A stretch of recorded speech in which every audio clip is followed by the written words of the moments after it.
Myriam Menrad, bonjour. Vous êtes politologue, spécialiste du monde arabe, autrice du livre «L'État islamique est-il défait?» donc, qui est paru aux éditions du CNRS. Alors l'actualité vient de répondre à cette question. Non seulement l'État islamique n'est pas défait, mais il semble s'être démultiplié. Oui, alors il est démultiplié de fait depuis 2014, depuis la proclamation, souvenons-nous, par Abou Bakr al-Baghdadi d'un califat depuis Mossoul, qui a donné lieu à un certain nombre de groupes de provinces qui se sont ralliés, placés sous la bannière de ce mouvement. Donc aujourd'hui, on a effectivement une transnationalisation de l'État islamique et des provinces qui continuent d'agir, je dirais, à rebours des revers de la défaite militaire qui a été celle de l'organisation dans son terreau syro-irakien. Mais alors, Cela l'État étant, islamique aujourd'hui agit dans des zones géographiques très différentes. Là, on vient de le voir donc au Khorasan, mais également en Afrique. On voit qu'il y a une dissémination dans l'espace. oui, et ça a été le cas encore une fois quand même dès 2014, c'est-à-dire qu'il y a eu cette guerre extrêmement longue, très coûteuse, on l'a vu évidemment en termes de morts, du côté de la coalition internationale qui s'était formée contre ce groupe, du côté des civils, qui a réduit à minima ce mouvement en Irak et en Syrie. Bon, Mais on l'a un peu parallèlement, oublié là on l'a aujourd'hui oublié, avec c'est vrai. ce qui se passe, la guerre en Ukraine, au Proche-Orient. Donc on a sous-estimé la désintégration de cette totale Alors, ce qu'on a de l'État islamique. sous-estimé, je pense, c'est encore une fois cette transnationalisation, le fait que l'épisode 2014 marque vraiment une globalisation de la cause de l'État islamique. On a sans doute sous-estimé aussi que ce groupe a continué d'être actif, d'ailleurs, y compris, j'ai mentionné l'Irak, la Syrie, parce que c'est là que le mouvement naît. Il a continué d'être actif, il continue de l'être. Aujourd'hui, on est très focalisé sur la province du Khorasan, donc cette province qui correspond à l'Afghanistan, une partie de l'Iran, je dirais, la zone centra-asiatique. Mais on a aussi une province dans le Caucase. On a de nombreux ressortissants russes qui sont partis faire le djihad en Syrie, qui se sont ensuite éparpillés pour certains. Donc il est clair qu'on a des cellules dormantes en Asie centrale, dans le Caucase, mais aussi dans la Fédération russe elle-même. Donc il faudra voir un peu, y voir plus clair sur le nombre d'assaillants, les complicités, si tant est que ces informations nous parviennent.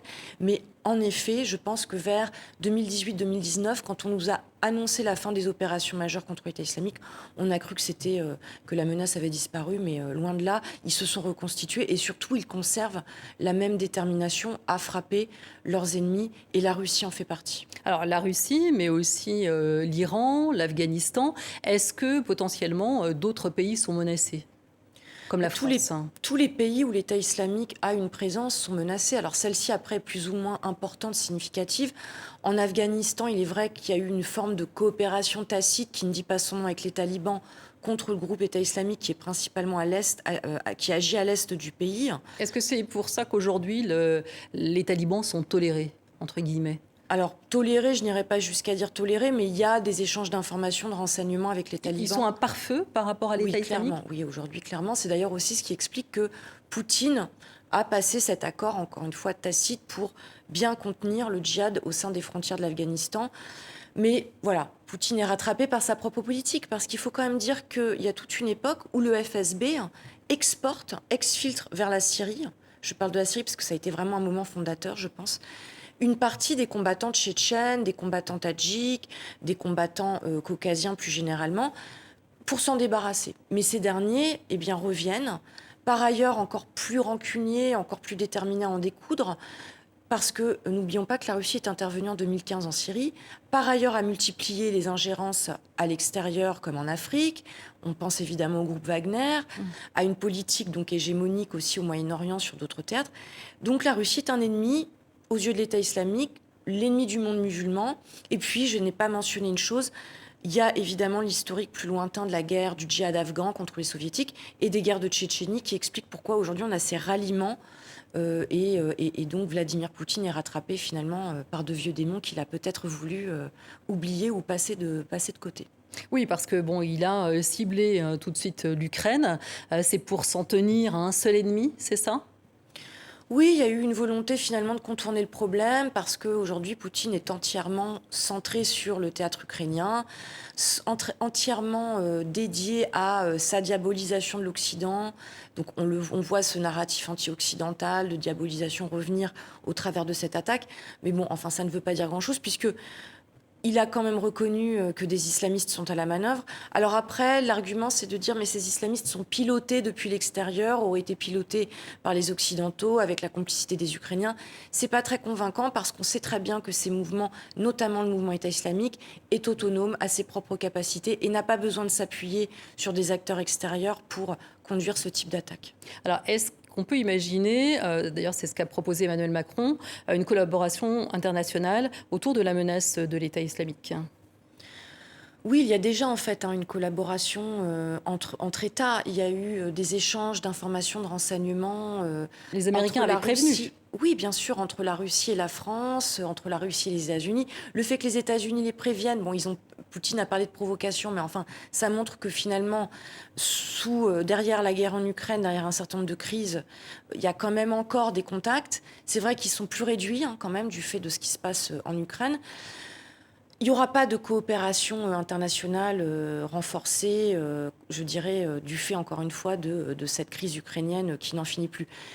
Mais bon, on voit tout de même que c'est la reconnaissance que cette menace djihadiste, elle est bien réelle. Alors, elle est bien réelle. Est-ce que le contexte des Jeux Olympiques en France est un contexte favorable à une action de l'État islamique ?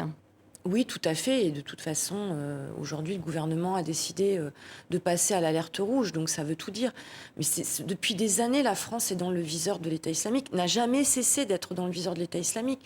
Donc on peut imaginer que ça vienne de cellules dormantes ou d'individus isolés en France, sachant qu'il y a une très grande communauté afghane. Est-ce que ça peut venir d'un seul individu ou Je dirais que ça peut venir de tout musulman qui se radicalise au contact de la propagande de l'État islamique, qui par ailleurs peut avoir un certain nombre de griefs personnels qui vont donc s'agréger, converger vers cette cause ultra-radicale.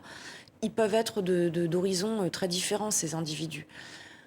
Ce qui est quand même intéressant avec l'attentat de Moscou, c'est qu'on pensait en avoir fini avec les opérations commando. On pensait en effet que la majeure partie des attaques finalement signées État islamique, c'était des actes plus ou moins isolés d'individus, des attaques finalement assez limitées, meurtrières mais assez limitées.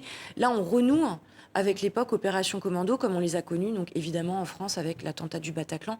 D'ailleurs, bien sûr. Oui, d'ailleurs, Emmanuel Macron a parlé du Bataclan russe. Oui, c'est un Bataclan russe, oui. Donc, ce type de frappe de grande ampleur est encore à craindre. Bah là, clairement, oui. Et puis, alors, c'est d'autant plus à craindre qu'on sait tout de même que la Russie est un État autoritaire, très répressif, totalement dans la surveillance de ses citoyens, de ses ressortissants. Donc là, quand même, il est frappant que le FSB ait été dépassé par une poignée d'assaillants. Alors il faudra évidemment faire la lumière sur les commanditaires, sur un certain nombre de complicités. Mais là, quand même, c'est un aveu d'échec pour le renseignement russe. Merci beaucoup Myriam Benrad pour cet éclairage. Je rappelle que vous êtes l'auteur de l'État islamique, est-il des faits paru aux éditions du CNRS. Merci.